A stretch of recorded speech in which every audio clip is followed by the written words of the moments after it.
Bande Kobalandi, Naïbi Bozali, Ebele, tout ce en direct qui a Sentinelle TV, na YouTube, il y a Proverbe 30 Pasteur Salomon. Vous avez capé na Facebook, il y a Didier Songo, Pasteur. Alors, titre Nabiso Alelo et Ali, pourquoi moi si Titi Blondy a décidé qu'il y ait un passeport avant Abomaye. On a plateau Nazanga Mogote, Didier Forme, Proverbe 30 Pasteur de la diaspora, Bakombo Ebele, Bino Bakozo Landabiso, Bobenga Bate Bele, Bakota, Balanda, Lisolo, parce que Ebetami partout, mais moi, Béré réali, parce que Biso mi balé toi na plateau, de vivre événement, tous acquis 4 personnes, dès na 4 Nabiso, basate pour l'occupation, mais peut-être besoin, pas de chance un jour. Il y a un bango, ceux qui vont roleka. Alors, Nazanga mon côté, Nazana de Kwaza Pembe Nanga, au se présenter, au Yibisingai, Kombononani, aux Alarambo Ganini, Peyona Titi Blondy, relation de Mozano. Kombonanga, frère Jean, nous sommes comme frère Yohani, Papa Jean, na Vandi na Londres. Nous sommes là dans l'église à Pasteur Tiazi, Emmanuel. Ceux qui sont dans Mboka, Oyo, ils ont pour Titi. Nous avons un grand frère Naye. Donc, tu as un cousin. Nous avons un grand frère Naye pour Nakoli Naye. Nous avons un Kisiende, Batambolaka. Et donc, on a quitté Basala Ngoboye. Nous avons un Mutoyo. Yangwana pa lingeto za place moko donaza yanai. Ok, bande ko balandi oyo azali yaya ya Titi Blondy, relation ni bazala ngona Titi Blondy et ali ye akobenga papa et Titi noko. Donc papa et Titi na mama no ba leki na kulutu pe yo okoli pe bokwami na ndako ya papa et Titi Blondy bazala noko na yo. Et yem to aidaki yo boya bakoto yo et puis Titi pe mutu ayamba yo na Manchester. Alors awa toni ko répondre bino ndeko Titi Blondy aza mona Londres, aza mona Manchester, a umeli awa avandi plus de 25 ans en Angleterre. Alors nangongo tozolo ba ndeko aza na kacha mort aza mwei akufaki depuis le 16 mars. Alors awa toni to répondre na ba question parce que ba te belé ba kei koloba mais ça n'a pas d'informations suffisantes. Mais on va passer l'information à solo. Et là, on va répondre pourquoi ex-mois-ci, il y a Titi Blondy au Boyebi, ou Titi Blondy a PSA Mukanda, a PSA vie, a décidé qu'au Bomaye, peut qu'on y ait un passeport. Et là, on va répondre à en Titi Blondy, Zalagina mois-ci, plus de 3 ans, Botine Banami Balé, et Simbagité, Papa Jean, Azam moko ya batu ba vivaki ndako moko na Titi po auta yi Portugal akomelaki epa Titi bazaki ndako moko. Alors moi si ex moi sa Titi na bizaleli na mabe abengala bango na ndako bango pe baki koluka ndako na bango. Alors le bakabwani na Titi a eu décision abala et lo bomisi Titi ezali po aponaki moi si oyo moi si oyo ex ya Titi les rayo qui était ça fait 10 ans bakabwana na Titi ake na kin akutani na elenge moi si oyo bozomona akomi ko sala la démarche pour moi si oyo alongwa Kinshasa na août aya kuvanda na Manchester to na Londres ne place moi si oyo ba calcul na ye nyonso ya mabe bimi parce que bato ba yebiye na vie na ye assez abomisa mobali awa pe na Londres et mobali autaki na ye Angola a botola pe mwana bakabwana bamonana te. Alors l'air ye ayoki ete ndeko oyo azobengisa mwana mwasi oyo na balakisa bino ba photo parce que toza na YouTube to pe toza na nini yango nazo telema bomona ye l'air amoni oyo alobi oyo akano mwana mwasi oso akomi na Manchester ngai na samwe po beauté ya boyena to monate do Titi amatisi bar likolo alors ngai na ye futo silana nde aye ko sala ba stratégie na ye parce que ça fait 10 ans bango na titi ba mona na te. Alors na otika nga introduire na otika ndeko ndenge ni yo yebeli lisolo ya leki na yo isalaki ndenge nini po ke nkoya na ndako wana soko obeta na tikio na nini na lisolo ba ndeko ba yoka to yaki na yaki awa kuna ba yebisinga ke ndeko na yo azana koma na kanisa ki soki na ye na okuta epe a ko récupérer comme ça to solo la abete la biso lisolo ndenge zalaki maintenant to komi vie gravité azaki nango ndenge na to yebi lelo ke a récupérer te na ndenge kufi to sali tout na ko sambela na makambo nyonso esimbi te mais lisolo ya solo ezake titi abandaki amemaki vi na ye liboso alingaki akomisa amemaki vi na ye liboso malgré 10 ans azomona bana te koloba na mokuse soki akufi mpona bolingo alingaki bana abosanaki mpe mwasi te abandi kokanisa ntango mosusu akofungola ye porte mpo akende komona bana na ye. Donc esalaki ke 2 semaines avant liwa na ye bayokanaki mwa relation esalaki ke bafungoli porte abandi komona bana puisque amonaki bango deja mbala moko eloko ezalaki important na ko soulever place wana 10 ans loko eleki bana bayebaki te ke bana eza papa na bango. Donc maman alakisa bango photo te, maman asala eloko moko te, bazobenge tonton akoti na ndako bengi oncle na anglais tonton na français tonton ndenge biso tobengaka eza mawa mais eloko ba maman bazosala eza yango wana eza pe vrai akotaki kuna mbali boso azongi mais lokola mwasi azalaki na posa ya ko renouveler siko tozo comprendre que tant mosusu pe porte fungamaki parce que akutanaki na ba difficulté ya ko renouveler passeport à bana parce que papa bisika tikalaki a changé ki kombo na ye y a eu ba difficulté bon bengisaki quand même ezalaki na mokolo ya le 18 Tuesday le 18 février akendaki mosala vie na comme normal ake musala abandi na 16h pour bima na 0h mais tango 18h ebeti moi si abengaki ye ayebise ke toza na quelque chose ya to résoudre ya urgent ya a résoudre a mona ke faut akata musala aya asilisa likambo na mama mais avant bima abengaki amina ye ke non mère abenginga lokola moi relation ezongi tika na kende kuna na kende mona soki eza problème ni ya ebise non yo yebi ke obige za kuna ko ke kuna yo moko te ya habité soki na komi na résoudre comme ça te okutana akesi ko epa maman na komi kuna epa mwasi o ba obenga mami do sana ta komi kuna na ndako na ye o eleka kuna na kati ngana yo to yebite mais to yebike akoyaki akolapse na ndako wana akoyi mendenga koyaki kuna o elekaki to ebitenga na yo tango koyi ndeko mwasi olie abenga ambulance te akoyaki pona ni to ebite parce que titi ayaki bien important o ezali téléphone ya titi blondi téléphone na salela yango titi tozaki ne vendredi journée mobimba tina minuit ameminga na restaurant ameminga partout samedi tozaki ne na salon edo ayaki bien important donc lundi ake musala mardi ake musala mardi le 18 wana nde akokweya ntango mwana mwasi oyo amoni ex mobile na etata bana ne akoyi eloko ya liboso toya na poto kobenga ambulance to bapompier mais olie abenga ambulance to bapompier akomi kobenga baninga bolukela nga numéro ya Pasteur Salomon bolukela nga numéro ya Vincent Lumumba bolukela nga numéro ya Patrick Lomange le temps ozoluka ba numéro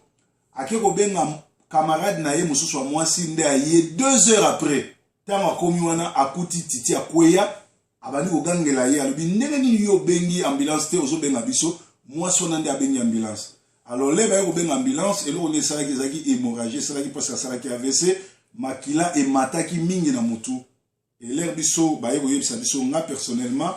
Pasteur Honoré aye koyebisa nga yango na 22 heures passées tokómaki na hôpital ba 23h le temps nazwa Patrick tokóma kuna ba médecin bazoyebisa biso ke kana eza critique parce que makila etondi ye mingi na motu. Donc lokola makila etondi ye mingi na motu ekobengisa bongo tondimi te biso za ba spécialiste ya motu te tozolongola ye awa na Oldham tozotinda ye na Hope Hospital na Salford kuna nde baza ba spécialiste ya motu me tondimi te ke na trajet oyo bokolongwa awa ti kokóma kuna na Manchester akobika akozala kufi biso ozondimela nzambe akobatela ye. Alors toye kokóma na hôpital tovandi wana ti 6h du matin basali ndeko opération totikalaki nga na Patrick na ba 7h30 nde tokomona ye bayebisi biso baopere ye akomi beta donc akomi moins bien wana le 19 février. Donc pendant le 19 février ti le 16 mars oyo Titi Blondy akufi tozalaki kuna mikolo nyonso communauté ya bana Angleterre ya bana Londres Manchester Birmingham Londres bazalaki nsima na ye bapaster nyonso bayaki bapaster Nzalabila bapaster oyo autaki Londres Emmanuel Kianzi pasteur kisa papa kisa pasteur kisa pasteur Willy Itela atikaki biso te pasteur Patrick ya la gloire ayaki une équipe intercession donc ba pasteur nyonso bayokaki sango balekaki mpona kobondela c'est-à-dire côté nzambe tosorganizaki mais eloko ya kosala défaut eyalaki ete ndeko mwasi le gapo atikaki ye leri akoyaki soki babengaki ambulance après ambulance yata après 1 heure après 1h30 après 1 heure bien 45 minutes ça bien natikaki plus de 2 heures yango makila esalaki bongo sikoyo l'air biso tozokende na hôpital parce que nga naza batebele bazokama pourquoi matanga eze pas pasteur Salomon relation ni bozalona pasteur na Titi Blondy en fait na koyebisa bino ke Titi Blondy nde mutu ayambanga na Manchester. Titi Blondy na vanda na ndako na ye plus de 6 mois. Titi Blondy mutu amemanga na job center na kene ko s'enregistrer donc Titi Blondy nde ayambanga awa ndenga ayambanga na banda église na ndako na ye azaki pe premier diacre église na bandaki totikana na relation makasi puis partout akenda koluka musala responsable ne atiakanga donc batu nyonso toyebisa bango si un problème obenga vie nanga pasteur Salomon puis ndako oyo ezaka ndako na ye nasali yango te po aza mundimi nanga nasali yango te po na mutu ya malamu mais nasali yango parce que ezali devoir nanga étant que pasteur étant que yaya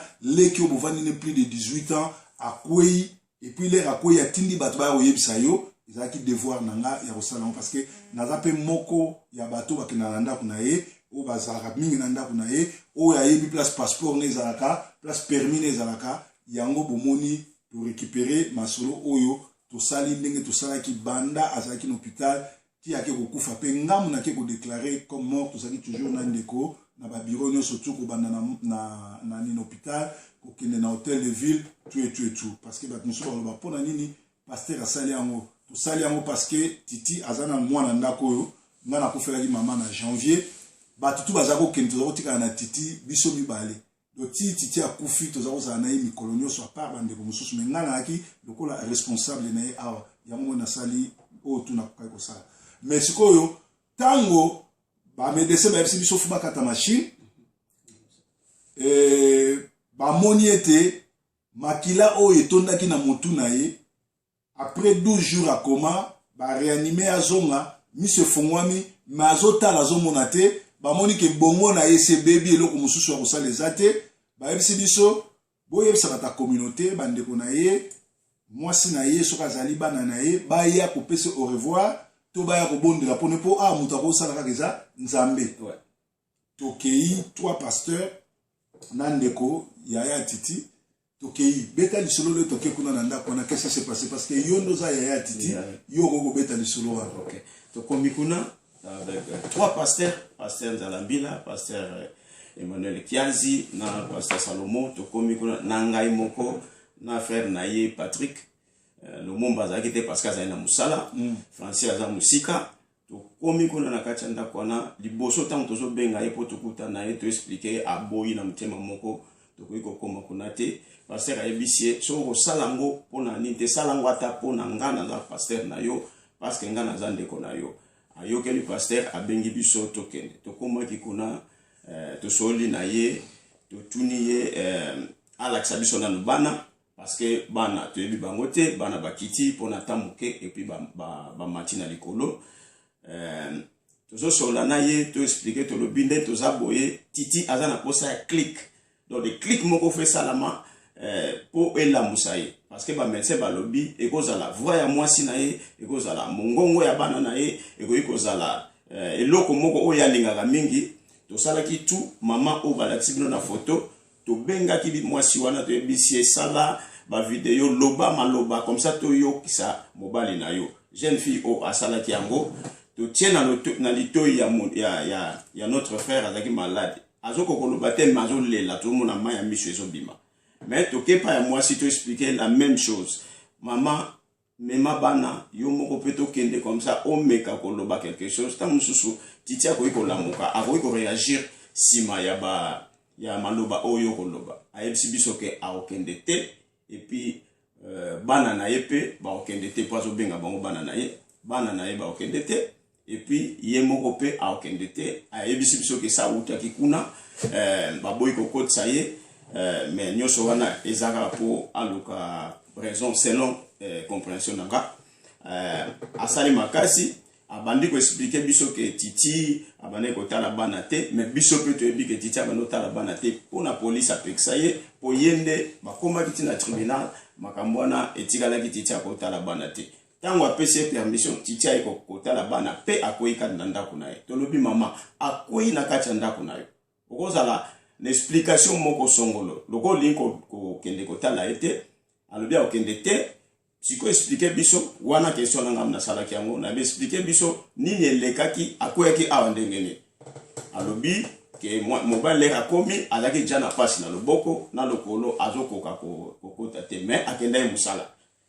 asali peti 18 totiki ye abeta lisolo na ye abeti lisolo ke nabendaki ye kobenda mpo akota na kati ya ndako epuis navandisi ye na kiti mais ti ndenge aza na pasi bongo azokoka kutu kotelema te falo benga ti ambulance ye alobi ke yo ye moko alobai babengile taxi ça va babengi taxi ye ake mama ake koexplike taximen ke akoya malembe parce que azoyoka pasi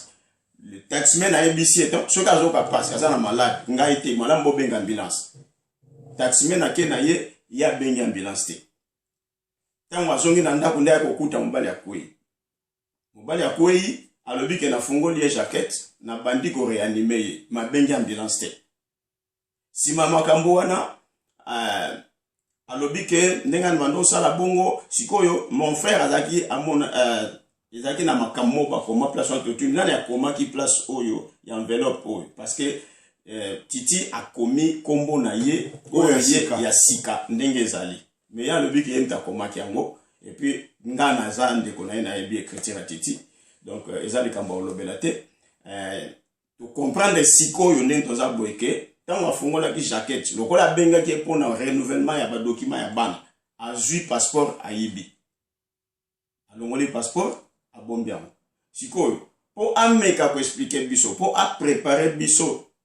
ke passeport wana eza epa na ye te me ntango tokomona yango epa na ye toyebake titi nde moto apesaki yango ayebisi biso lisolo alobi ke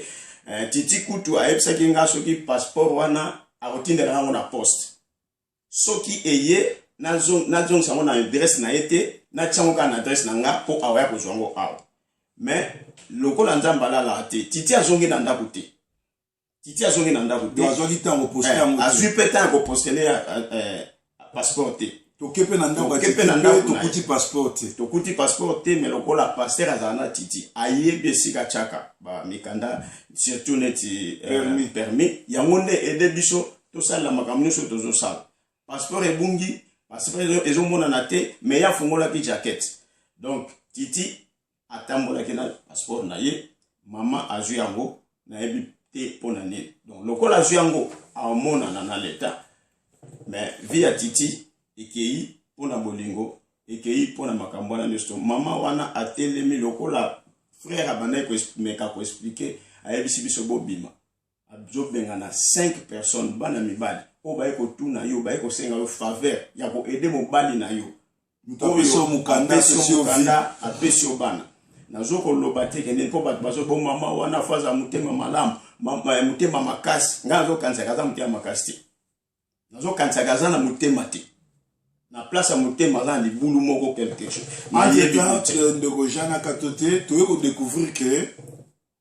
ndeko na biso ya mwasi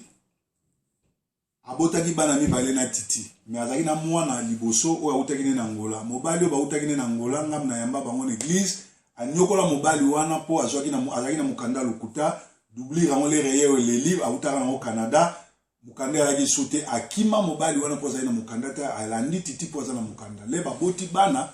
bakabwani na titi mwana liboso je crois azaki na 2 ans oyo ya mibale autaki kobotama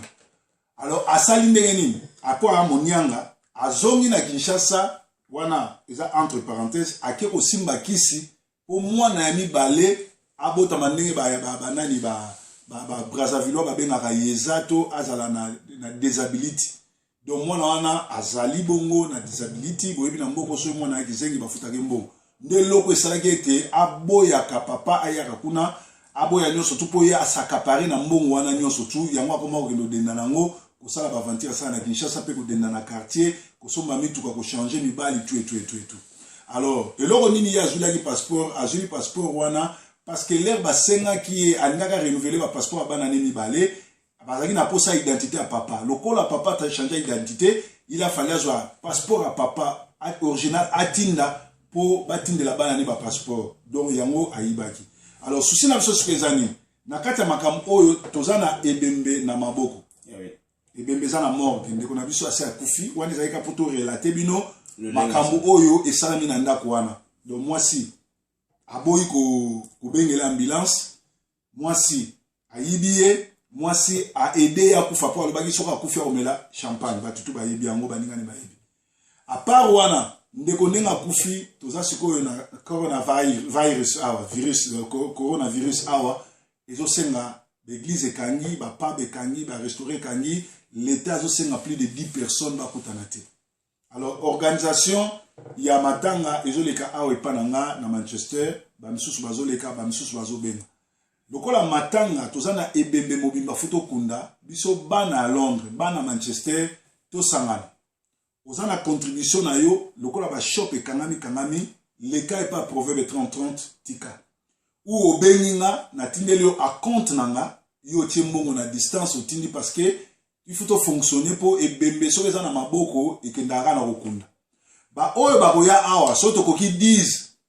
tokokotisa so bato te pour l'état pexi plus de 10 personnes basangana eza pe bien pour na santé no pour nanga mais soki 10 personnes bakei ba misusu nde bakoyi koya ti tango l'état boyebisa biso ke épidémie esili bie bato bakovaki na boccupation na bango nde tokobimisa programme ya kokunda ebembe mais pour le moment ebembe eza na morgue ezosenga mbongo pasteur Salomon akokunda leki na yeye moko te bakenda kobala pe bakundaka mutu moko te me bakenda kobala na communauté bakundaka mutu pe na communauté mutu nyonso ayebaki Titi Blondi mutu nyonso tu azali na mawa yaki koluka na poto ndeko aza combattant akufi na poto likolo ya bolingo ya bana na ye soko oza na mawa kota en contact na biso numéro na nga ya telefone ya WhatsApp ezali 0044 79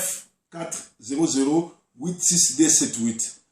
numéro papa Jean ba me soupe na Londres boko benga papa Jean a opesa bino pa compte na ye boko ko tia pona ko participer na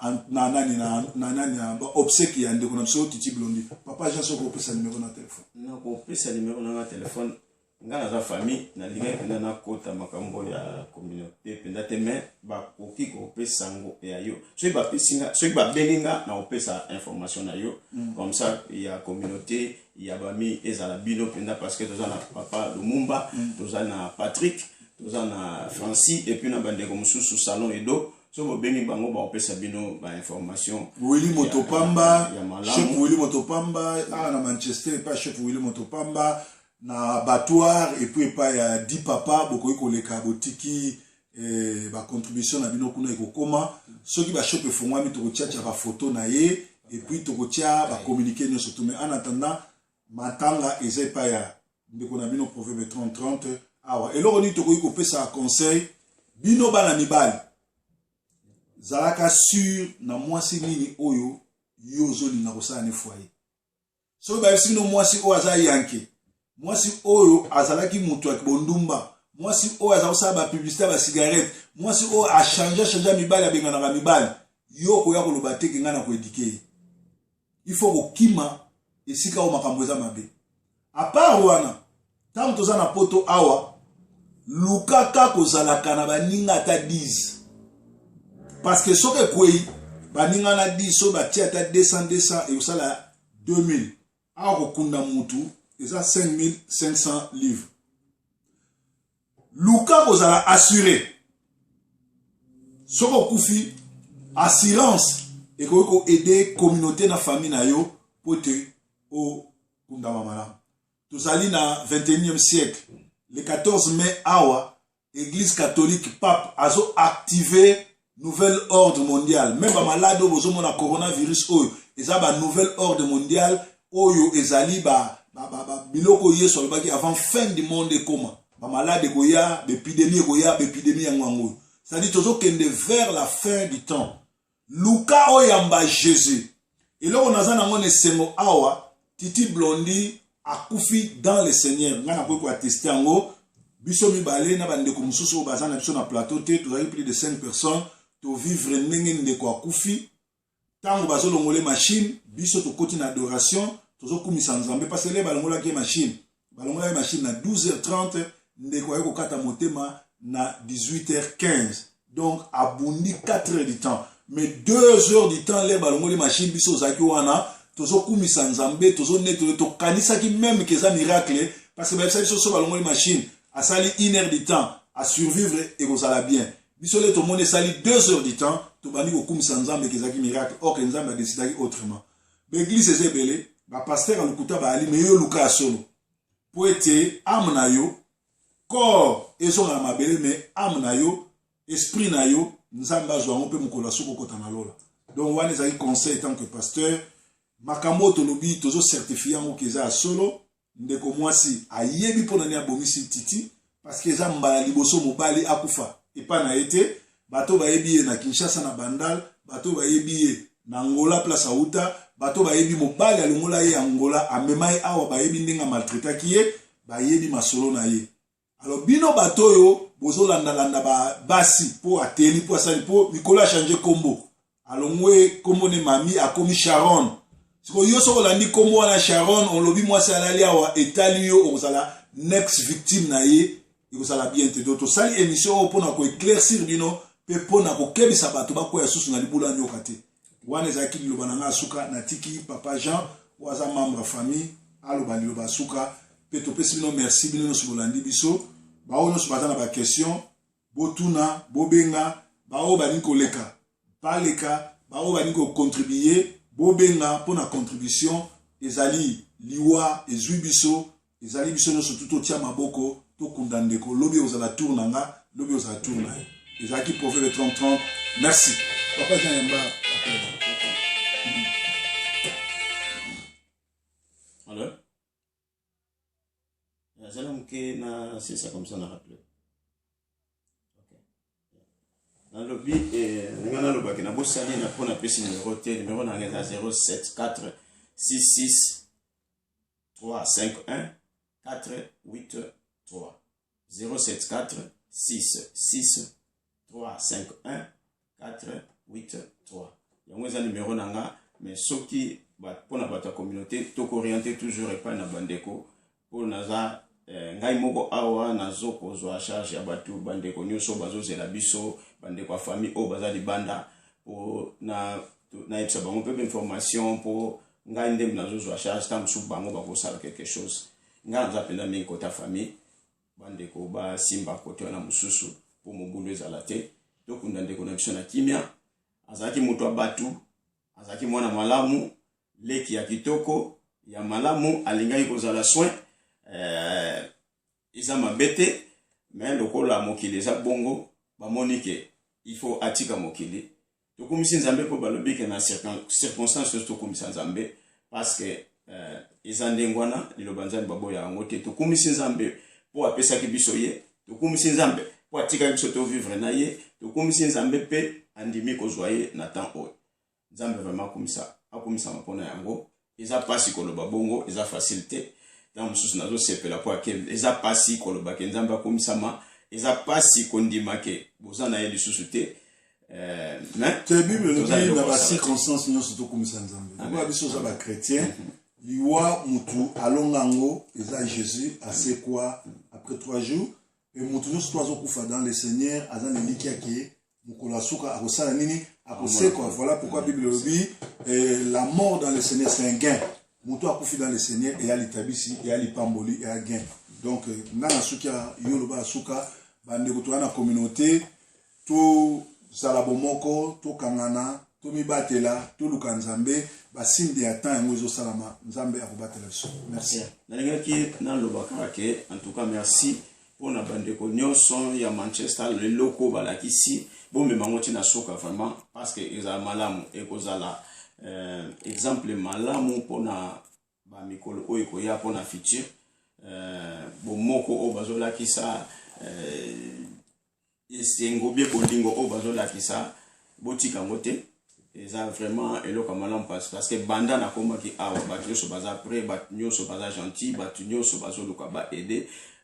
bato bazotuna basala nini eza mpenza eloko malamu et puis témoignage eza ya malamu même na bapompe funèbre partout tozoleka nakanisi bokozwa exemple mpona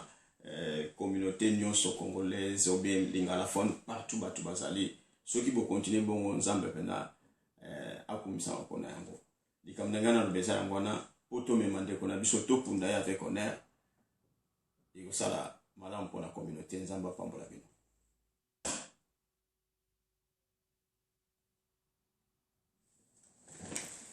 Merci beaucoup.